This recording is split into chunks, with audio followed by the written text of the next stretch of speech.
about bootstrapping.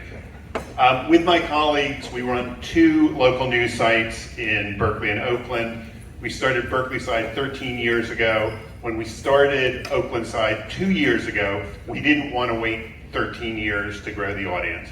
So we did a number of things. We listened. We did a whole range of community listening, asking people to bars, talking to them about what information needs they had, and doing some things that were more ambitious than that, and sometimes strange than that. We had bicycles with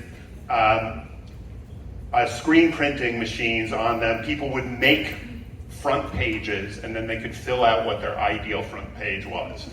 All sorts of different ideas to get lots of Oaklanders. We now ask Oaklanders, and we pay these Oaklanders to tell us, are we actually meeting our goals? We don't say, oh, we know that we're doing the things we want to do. We ask people about that. We also get out there. Pamela Turntime, who's the editor-in-chief of Berkeley Side, has a list of cafes that she's going to present at. She just goes and sits there. Readers come along, talk to her. It's important to keep checking your audience. We also do Oakland Marathon. Pro tip, people love spinning the wheel. That's the most important thing if you're going to table at things.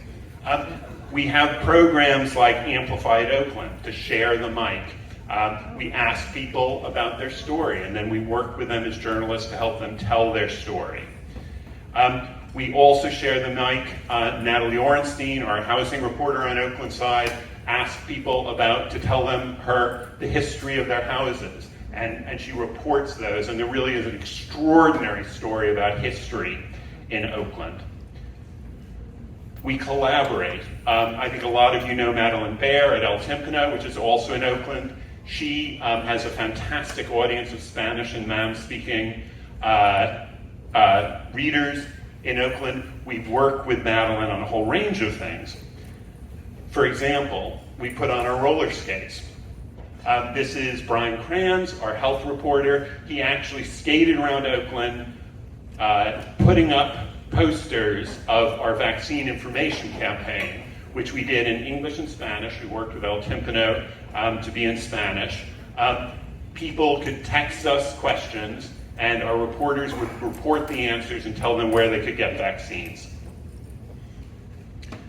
We also try to be honest and transparent. Sometimes people think we make mistakes, we don't do the right thing. Here we reported on the death of a young Oaklander who was killed by police in neighboring Alameda.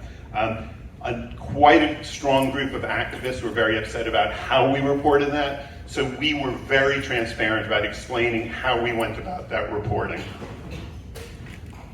We also do comments. We're not so sure that's a good idea. We used to think that was a great way to involve people. We don't do comments on Oakland Side. We still do on Berkeley Side, but we wrestle with that all the time. We serve drinks. This is a great way to interact with your audience.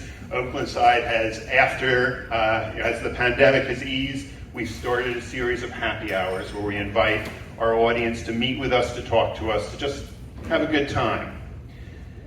We have events. Oakland Side has Culture Makers. We're going to be launching Berkeley Side Idea Makers in the fall. This is a great way to reach people, to expand your audience. We used to, on Berkeley Side, we did a 2-day festival of ideas. We've now kind of narrowed that down to evening events. It's a lot easier for us. The heavy lift of a small organization doing a 2-day festival really took so much of our resources, so much of our time. We asked people what they love. Here's a story we did about, tell us about your favorite tree. It really engaged our audience. We've extended our botanical coverage to wisteria hysteria. There is a house behind that wisteria, and in fact we had an amazing series of local wisterias, and we write about local birds, mountain lions, all sorts of things. People love the engagement of that. Swag. We sell t-shirts, tote bags, stickers. and it's a great way to pass around our message, to engage our audience. And finally, I'm happy to talk more, so thank you.